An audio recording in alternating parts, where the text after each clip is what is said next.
Les chiffres du chômage d'avril ont fait l'effet d'une douche froide. Voilà que le chômage, dont on guettait l'inflexion après l'embellie de la croissance au premier trimestre, repart à la hausse avec une ampleur que l'on n'avait pas observée depuis près de 6 mois. Or, derrière les chiffres du chômage, il y a l'emploi. Et derrière l'emploi, il y a les décisions d'embauche et donc le degré de confiance des entreprises sur le mouvement de reprise qui se dessine. Et c'est précisément ce degré de confiance qui fera que la reprise s'enracinera, puis s'amplifiera ou non.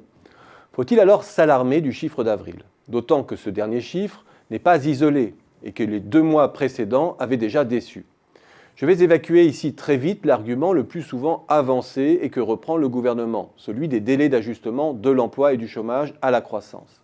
Il est vrai que même dans le contexte d'accélération de la croissance que l'on observe, il faut près de 2 trimestres consécutifs de croissance supérieure à 1% pour que les chiffres du chômage s'améliorent vraiment. Personne, de ce fait, n'attend d'embellie véritable sur ce front avant le 2e semestre. Mais il n'en reste pas moins que l'on attend à minima, durant cette phase d'attente, une décélération de la dégradation, et non l'inverse, comme on l'a vu en avril. La question est alors de savoir si ces chiffres sur le chômage n'alertent pas sur un grippage inattendu du processus de reprise, un grippage qui proviendrait de l'emploi. Les informations sont encore parcellaires concernant ce point, mais elles conduisent pour l'instant à minimiser ce risque. D'abord, parce que la relation entre emploi marchand et chômage est assez distendue. L'évolution du chômage n'est qu'un proxy très imparfait de celle de l'emploi. Il suffit de comparer les séries pour s'en rendre compte. Du fait d'abord de l'évolution de la population active. Une embellie de l'activité peut conduire davantage d'individus à rechercher un emploi. C'est ce que l'on appelle l'effet de flexion. Le chômage peut dès lors augmenter en début de reprise sans que cela témoigne d'une dégradation de l'emploi. Les futures enquêtes emploi de l'INSEE nous en diront plus sur ce point.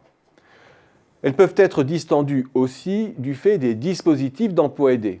Or, il est clair aujourd'hui que la montée en puissance des emplois d'avenir est derrière nous et que, simultanément, le gouvernement reste en échec sur l'alternance qu'il ne parvient pas à faire redécoller.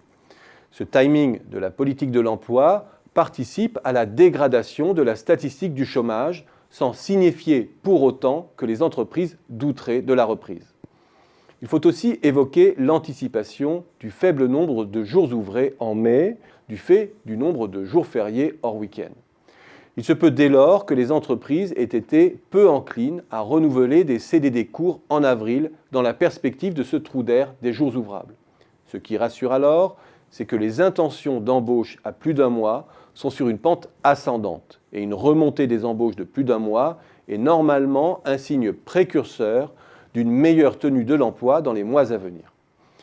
Au final, le chiffre du chômage est une mauvaise surprise. Mais attendons un peu avant d'en faire un point de blocage de la reprise qui se dessine.